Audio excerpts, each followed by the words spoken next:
in what can only be described as a very odd occurrence for Australia. There was no horde of deadly spiders outside his window, which means they're grouping up to storm the base after this next game. So get everything out of your system right now and in this next game, because you're probably not going to survive that ensuing spider attack. Like a bird bomb more effective than Polar Bear Mike's Odin from last game. Those spiders will be back, trust me. We'll see how that one works out. Arachne could still potentially be a pick. We talked about that earlier. Maybe, keep that one out of your backyard and all that stuff. But picks and bans into the way. High Five took game number 1 with a bit of a comeback. We'll see how game number 2 goes for these guys. Serket banned out already. Bellona banned out already. And for the second to last ban, it's going to be another Yanis taken off the table by Resist Gaming. They're loving that Xbalanque Sylvanus combo. It's pretty good. Working for him. I can't really fault it. Xbalanque is a very good hunter after the initial laning phase. Sylvanus kind of helps out with that kind of poor laning phase on Xbalanque. So it all works out pretty well for those guys. Neith picked up once again for Resist Gaming as well. We'll see how that works out. They're going to pick up Hun Batz. We'll see how this works out. Who Dat last game on Bastet performed pretty well. Hun Batz will offer a bit more of a team fight presence though with that Fenrir Weevil able to be dropped down. Cause a bit more disruption rather than just, making somebody run away from some monstrous kitty cats. Originating, I imagine, from Australia. Kitty Cats of Doom. I want to see some Serket play. I want it off the ban list so I can talk about it. Just like Arachne, pick Arachne. You just say it over and over, and eventually they will hear you, and they will do it. It was mentioned Zeus Jungle before, but I think that was just banter amongst the players talking about silly stuff. I don't think we'll see a Zeus jungle. Thor jungle, though, the god of thunder, coming out. That's similar. Yeah, but it's a lot more lightning and a lot less poison. That's a problem for me. Let's be fair. If a spider was shooting lightning, that would probably be worse than the venomous spider bites, because then they don't have to be up close and personal. It's like zap, you're dead. Deal with it. There's spiders actually over here. Actually, did you know that the platypus has spines behind its rear legs that are poisonous? Such a cute, cuddly, fluffy-looking animal has spines behind its back legs that, I kid you not, rot your flesh. That's potentially worse. For 6 months. I was expecting, like when you said platypus on the back of spiders shooting lightning, it's like a platypus are actually worse than that. They're like actually spiders. They just disguise themselves as cute, furry little platypuses. So it's like you don't suspect anything, and suddenly it's like, rah, I'm a spider. Yeah, the poison though from those spines lasts 6 months. Don't fuck with the platypus. That's definitely rough. Scylla though, being locked in, going for that late game competition once again from High Five. That seems to be the huge focus.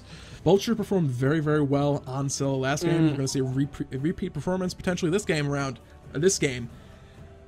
Depending on the last pick, they may not have quite so much setup. Thor, Tectonic Rift, it's not as reliable as some other setup for Scylla. They can kind of bounce around depending on exactly how the wall hits. They might go left, they might go right. There's some potential for movement with the Tectonic Rift. Sylvanus, though, a grab, a Verdant Growth, a Wrath of Terra, they're not going anywhere anytime soon.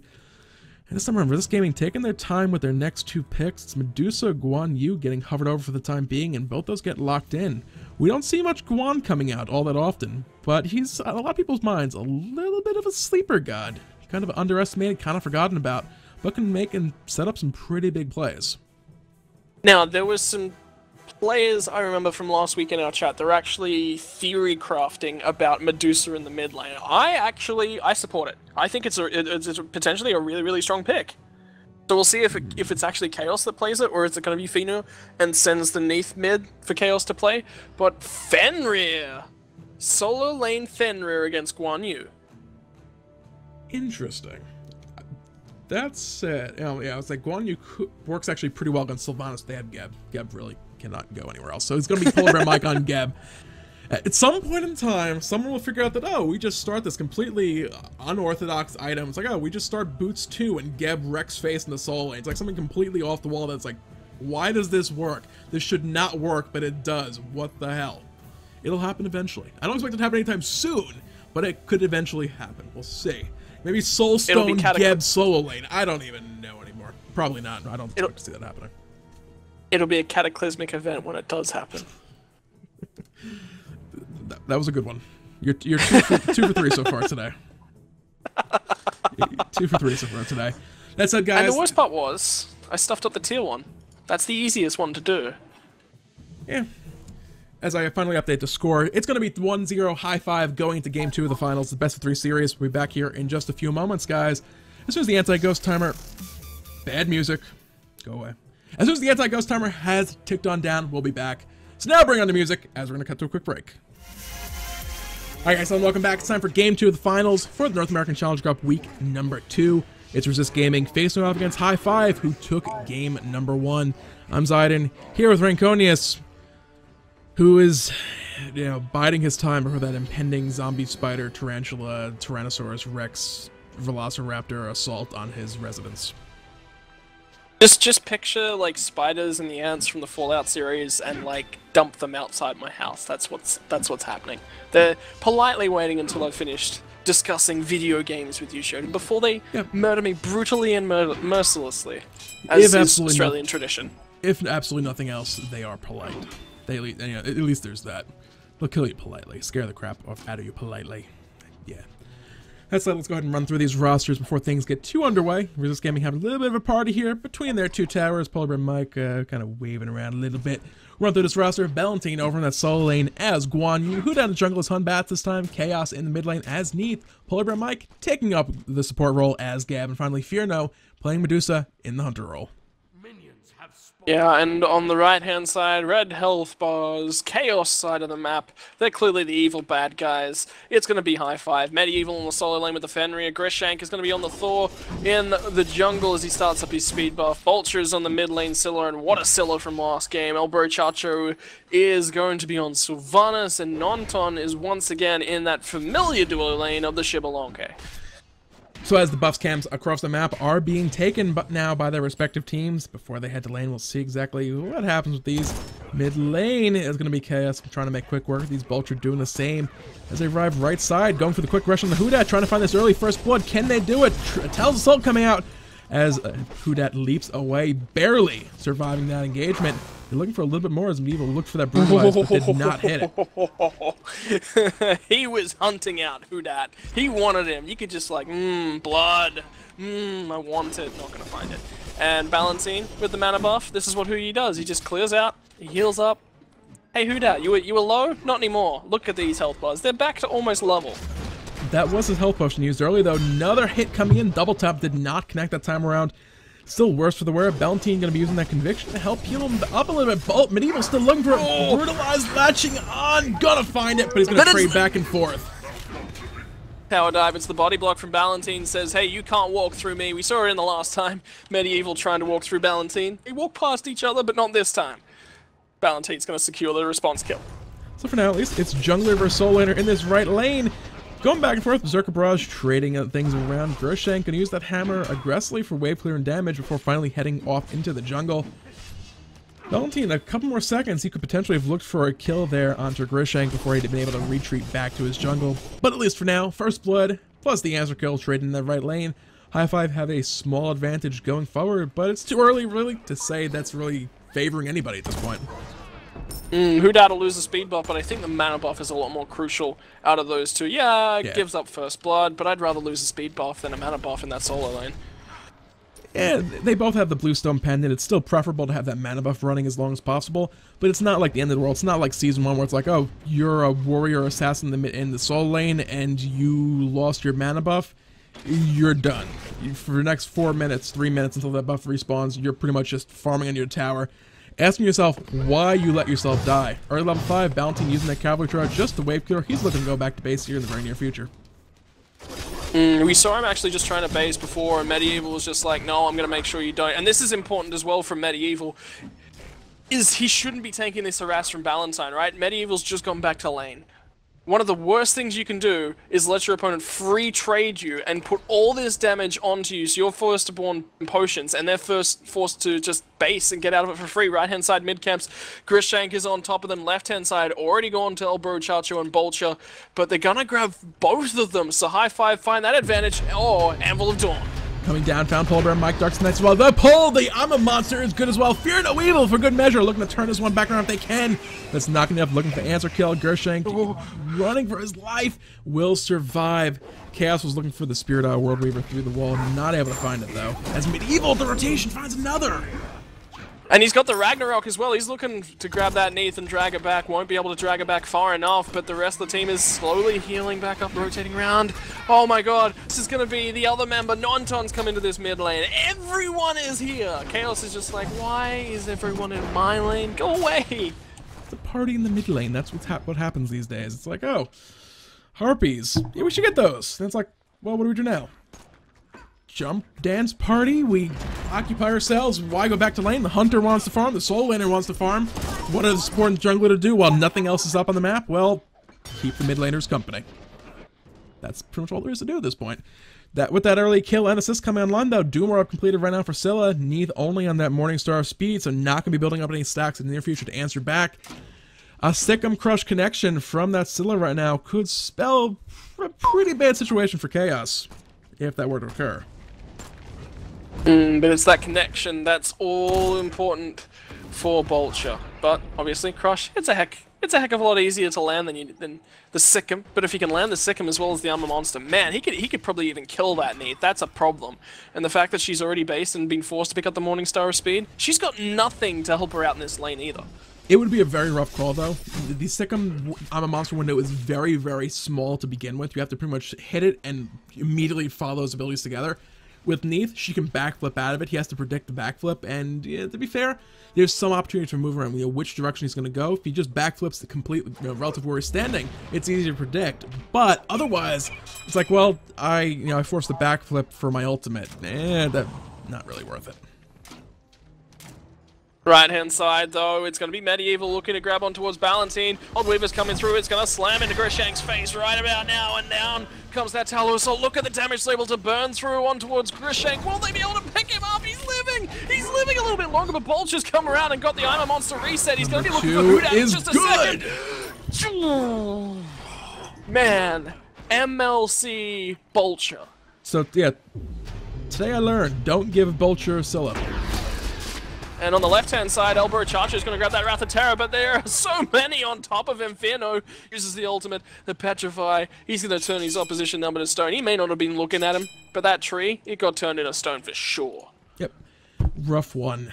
Rest of the map right now. Heartseeker is online for Chaos right now. It's going to be building those stacks, kind of answering the Doom Orb of Scylla.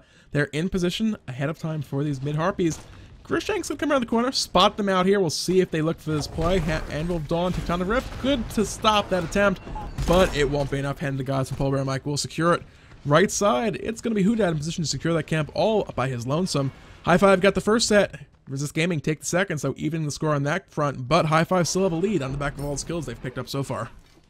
It's a 1500 XP and 1200 gold lead, and that's just from all those kills you mentioned it. They are paying dividends. Look at Vulture, 25 stacks, Magic Shoes already online for him. He is so big right now. After this back to base for Fear Knows Medusa, that Heartseeker's building up stacks a little bit ahead of Nontom. It's his first week back playing the Challenger Cup for the summer split. It's not necessarily bad performance. His last game we saw him once he got going, off to a very strong start, but the beginning of the games have been a little rocky. Up against the Medusa, it makes sense. Gold Fury is underway. Houdat going to be taking this one up. They're not ready to reset it yet as Chaos comes on in.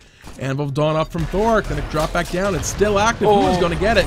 It is going to be, well, kill for Vulture. Number 2 will miss, a rare one, as Gold Fury is once again being started up by High Five. And World Weaver's getting charged up there from Chaos as well. They're going to use it, I think, for an initiation tool, just a zoning tool for now. And that's weird when you use the World Weaver charge up as a zoning tool. It really potentially does. It's a reasonably long stun once it's fully charged. You're going to sit there, it's like, well, I'm charging it. Am I going to use it? You don't know until I actually fire it or get up and start moving elsewhere. If you start moving towards me, I just stop channeling it and back up or backflip out to safety. So if nothing else is going on, there's no one nearby to actually engage on you immediately. Why not charge up just so it's fully charged if you decide to use it? There you go. That's why you're the better player than I am. I'm so absolutely terrible at this game. I'm not that good either, to be honest. You've been finding out this last week how bad I am. You've been forced to play with me. My solo lane Guan Yu. Okay, credit where credit's due. You're not blaming the lag playing on North American servers from Australia. You could have taken the easy way. It's like, oh, it's the lag. It's definitely the lag. I didn't complain. I played a second game with you the other day. I mean, it wasn't like, oh my god, I'm out of here. This is horrible. You were in the solo lane. You were on your own. You farmed up. It's like, oh, the game's over. Huh. All right. Next game. Absolutely, but in the meantime, it's going to be Elbow Chacho just found out with the World Weaver and killed off. Darkest of Nights is coming through as well, but this is going to be a continue on towards the Gold Fury. Grishank, that will have dawn. Where is he going to slam down? He's got them separating, and that is what you need to do. He finds Polar Bear Mike, the double tap. Scylla, who's huge, doesn't find the double tap. He would have killed Houdat if he had. Crush is going to miss as well, but Ballantine's on the backside. Uh-oh, high five. Are they about to turn and kill this one off? That's a full I don't want to be here anymore by Ballantine. He was coming around for that rotation to potentially reinforce his team, but they were already forced to withdraw from that. And this is the problem with support's early game. Later on, once they get that sovereignty online, they're able to kind of frontline a little bit. This early on, they are ripe for the picking as far as early picks come. Grishank on the left side gets picked off by Chaos. Furno looking to zone out some guys and find more play potentially as Ballantine was looping from the backside, but they're going to be forced to disengage once again. Houdat and most of the rest of the lineup low on health. It's going to be a little bit of anti-warding coming out from High Five as the grouping is still on. Harpies are up. The Crush from Vulture gonna split those 1-for-1 with Ballantine using the hand of the guys, but Cavalry Charge was forced. That's a big one. They needed that to initiate that next Gold Fury fight, but of course, High Five don't have the health bars for it. They're going to back away. And that means that that ultimate can at least go on cooldown and start to come back up. It's 80 seconds at the moment, so it's still a fair distance away. But that's a window that High Five can look to exploit. Oh, without a doubt. Resist Gaming, I mean, you're turning things back around ever so slightly, looking at the graph. It's not really a big lead to begin with, just over 1,000 golden experience, kind of tilting slowly back towards them with that pick and a couple mid-Harpy camps going their way. But you can see High Five want to keep pushing the issue over that Gold Fury. You see 3 sentry wards placed down already. Any wards placed by Resist Gaming, they want to take immediately back down. They're investing a lot on vision over there. If they are not able to actually secure that Gold Fury, it's going to be a lot of gold dropped on the floor for really no pickup. Whereas this Gaming, they might not get the Gold Fury, but the gold they're not spending on those sentry wars is going to come out overall in their pocket. Right side. Rough one for Bellamy. That was Ragnarok and the Anvil of Dawn burned underneath to lock that Guan Yu underneath that tower, and they locked him up and burned him down. They may not have an Agni, but they don't need to when the turret's slamming into him that hard. Sometimes, you know, lightning, it's very hot. Lightning in front, Vulture with the Alma Monster connects onto 3. This is going to be a couple kills. Evercharger picks up 1. Wrath Terror onto Polar Bear Mike. Stone Shield on himself. The Gold Fury did go to Resist Gaming. They can disengage now. We have a pretty big play for them. Medieval finds 1. Furno answers 1 back, trying to find more, but his health bar is dropping rapidly. Medieval cleans that one up. It's a 1v2. Chaos trying to do it again. Belbo Chacho is ticking extremely low. Spirit Arrow will be more than enough, but it's going to be those in hands, and Medieval finds a triple kill. Man, he was just in hand and through that one, and they can rotate mid. Thor wasn't even needed. They lose the Gold Fury, but they grab a triple, and Thor's going to grab some back camps, I feel. You can see the graph on that one. The Gold Fury just neutralized the extra gold gain from those kills. But all those kills yielded a whole load of extra experience going the way of Resist Gaming, so overall they came out victorious. And now on Ballantine, there's a tower attacking the guys of High Five. They didn't care all that much. But you have to realize, no, hey, Polar Bear Mike is back here. We may not actually want to dive this one right now. Or Medieval may say, whatever, I don't care. He still does not have sovereignty, so we can still look to kill these guys. And that's a level 8 Geb as well. He is a long way behind Medieval. That's why Medieval doesn't care. And on the side of Xbalanque, level 11, so that's a 3-level disadvantage. That's why they don't care. There's no Talaria boots online yet either. You look at the gold difference, it's already 400 or 500 going in favor, plus the bling picked up. Talaria boots, it's not a lot of extra gold spooling, but the extra mobility is very nice, as is that 25 HP 5. It helps keep any like incidental damage, any cam clearing. Left side. You're not in a happy place.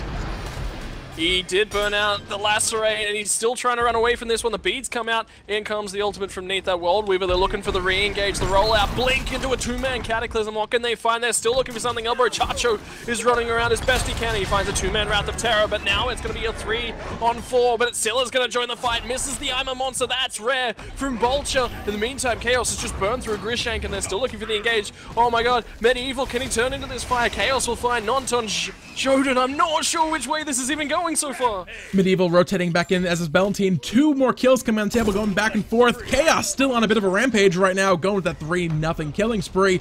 They're looking to close down another pair of kills. Right side, Vulture will have snuck away from Polar Bear Mike as Medieval makes his withdrawal as well. Chaos, though, there was no stopping him in that fight. He showed up to the party and he kind of just wrecked face. No one had anything to shut him down because they spent everything prior to that.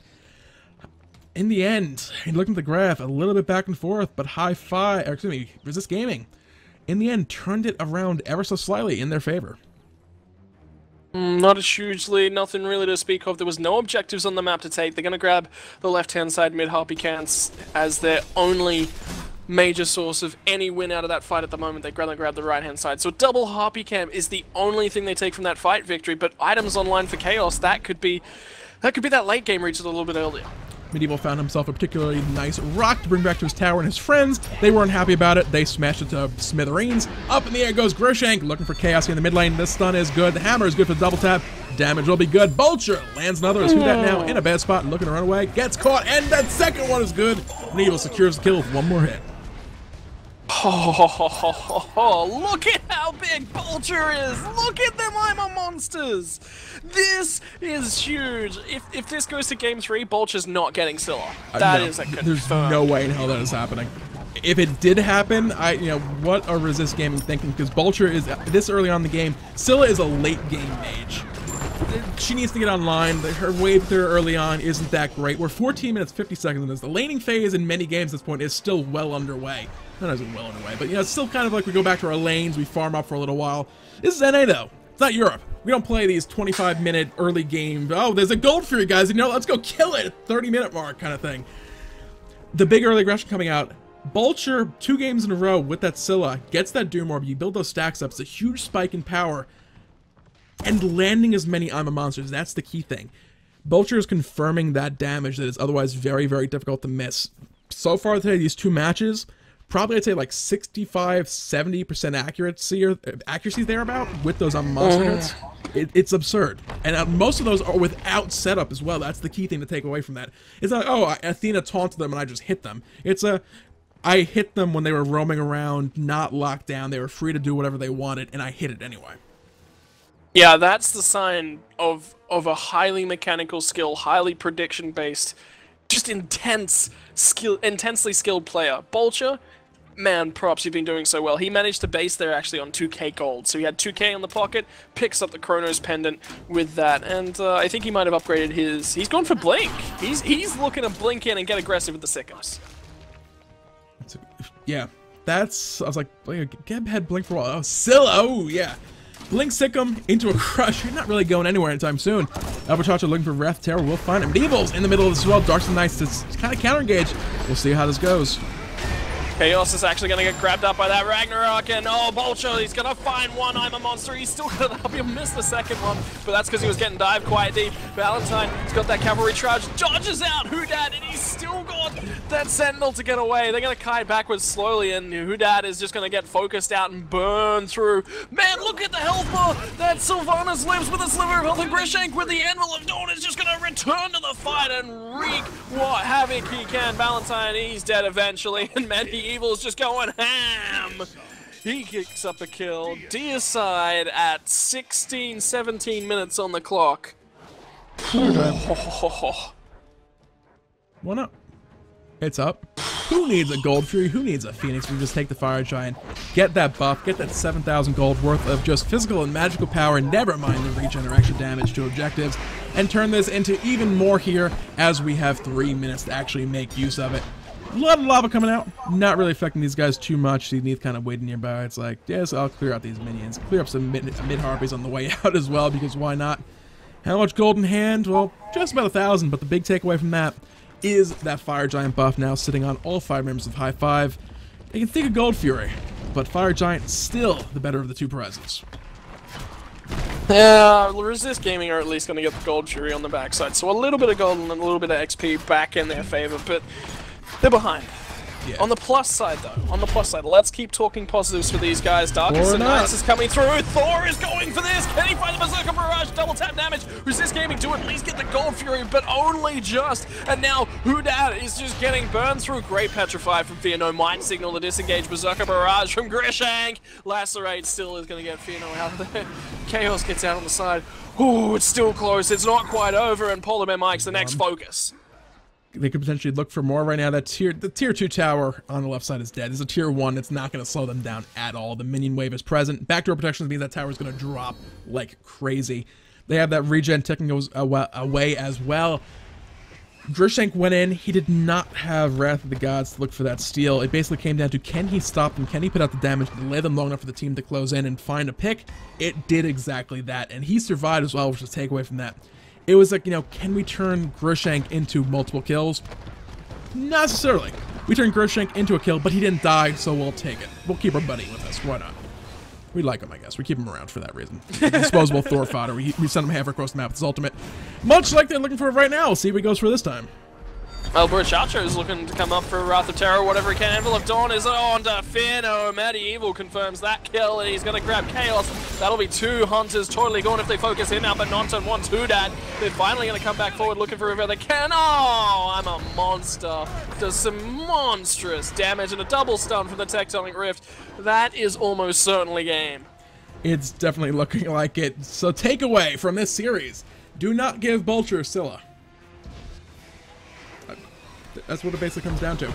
Polar Bear Mike trying to delay things here as long as possible. Chacho very low. Will find that kill with the help of that Phoenix. Grishank is still looking for it as the rest of the team. Valentine is up and alive, trying to keep this Phoenix alive and stop that flow of fire minions from spawning in the mid lane. Mike's Take on out the the good Phoenix! spot. Oh, take out the Phoenix! Medieval at least find Polar Bear Mike, and finally they're going to disengage from that. Oh, they're going to get two Phoenixes, but that was a little bit risky. They were having fun. You could tell they were trying to go for kills. That's how you have fun in this game, but a little bit risky. They sacrifice El Brochacho once again. El Brochacho, he's the sacrificial lamb. Medieval's going to go forward looking for Valentine. Anvil of Dawn's up. What are they going to find? He's going to find on towards Valentine. Berserker Barrage is just absolutely shredding through him as well as Medieval, and he cleans it up. And now it's going to be the only tower left standing on the map. This is gone. Yeah, it's... wait, are we... Yeah, okay, here we go. Wait for it. There we go. Took a second. It's like, Nonton's like, I don't feel like taking some more guys. I'm going to stop doing this. They got it. All the towers down. Only one Phoenix left standing between High Five and the Titan. And first place victory for week number 2 of the North American Challenger Cup.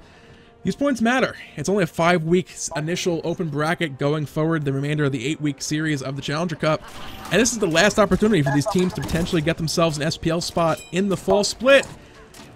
And that fall split leads up to the Smite World Championship later on down the road. So these games are very, very important for these players. Yeah, 100 points on the line for this game. The difference between 100 and 160 points, that's a 40-point difference. Yep. And when you're High Five, that puts you so far ahead, considering that Noble Esports got knocked out in the round of 16, I think you were saying earlier, Jordan? Yep. A bit of an upset back there. I'm not exactly sure what happened in that game, so I'll be going back to see. It was, I want to say, Electric Esports. Maybe someone to keep an eye out. I'm not entirely sure what happened. I'm going to be going back and checking this one out after this game and match series comes to a conclusion, just to see exactly what went on, because last week, Noble Esports came out in a big way. It was a 2-1 sweep over their opponents, but they came out victorious in the end in a pretty strong showing.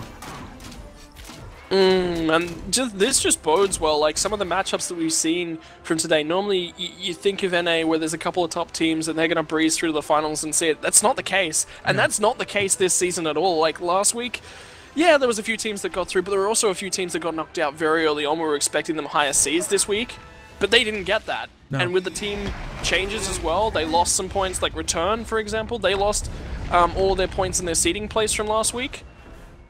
That means that the NA scene is turning into more of that EU scene where there's 6, 7, 8, 9, 10 teams all fighting for those top 8 spots. Yep, fight breaking out by this Fire Giant right now. Valentine going forward will stop the Fire Giants. The Cataclysm does fine too, but no one is in position to capitalize on this right now. Nonsense just going to find out who dat on the left-hand side. Valentine is going to be the next focus out, and he just gets burned through. Elbow Chacho at least is no longer a sacrificial lamb as they go deep looking for chaos. Fino is just going to get burned through as well. He's dead. The only one left alive. It doesn't even matter anymore. Polar Bear Mike, well, at least he survived. You know, the Earth survived. That's a good thing for us, right? We still have a planet to live on, but the Titan from Resist Gaming, it exploded. It did indeed. 2-1 sweep. You can sweep a best-of-3 series in a 2-1 set or something. Words and stuff like the math can be quite difficult. Thank you, chat. Thank you for picking on him. Yes. Hey, everyone. I don't make mistakes, so clearly I'm correct. And we talked about this earlier. My bad. This game, sorry, though, guys. was a 2-0 sweep. Game 2, going to high five as well. They came out strong in a big way, taking this series overall. Like you said, they'll be putting themselves up to first place overall in the rankings after week number 2. Only 3 weeks remaining for North America as well, so every little bit can matter. We were talking about before that Fire Giant fight broke out as well. You know, looking at the overall matchups, EU, looking at it, you know, last week, every single match from the quarterfinals on were, like, seriously, like, these, I could see any of these 8 teams in the SPL. There were also teams before that with the random seeding who were getting knocked out in earlier rounds. It's like, I could see these teams seriously being in the SPL. North America, on the other hand, I was saying, you know, I don't know, North America, Europe. North America kind of looks like a walk in the park compared to these European brackets. But today, you know, with Noble Esports getting knocked out earlier on in the bracket, a couple of games we saw today, some new teams making really big showings. I may have underestimated North America a little bit. Yeah. That's something, I mean, we were talking about it. We're always mentioned, you know, when we're talking Challenger Cup, we want to go into the EU bracket already for something that's potentially a lot less stomps. We're not seeing stomps. These are not stomps. These games are going to that 30-minute point. There's no surrendering at 10 minutes, you know. We're seeing very high-quality, good games. That last game of the final was a little bit more of a stomp, but it took a good draft, it took a good setup. We're seeing a lot more high-quality plays, and that speaks so much. That just speaks sounds for the way the scene itself is developing in Season 2. Yep. With that, guys, that's going to more or less wrap things up here today for North America. We'll be back here bright and early tomorrow morning for the European Challenger Cup week number 2. It's going to be one heck of a tournament bracket if it looks anything at all like it did last week, so I'll go into that one and make sure you tune in and check that out. We'll be going live, I believe, at 9 a.m. Eastern Time. There's some other time zones for the Central European Standard Time. You can check more and find out the exact time at esports.smiteGame.com/Challenger Cup. We've thrown that link in chat here in just a moment. Actually, I think it's the same as the brackets links. I will go ahead and throw that up right about now. And with that, guys, don't forget, go for it. If you want to compete as well, Europe, if you're a European Smite player, don't forget to jump on the TeamSpeak 3 server and make sure you register yourself up. Even if you're going to play one game and lose that out and have a blast with your friends. I like doing little things like that. It's just something social to do. Who knows, you might win a game. Actually, I'm going to just double check something here real quick. I believe the site hasn't been updated.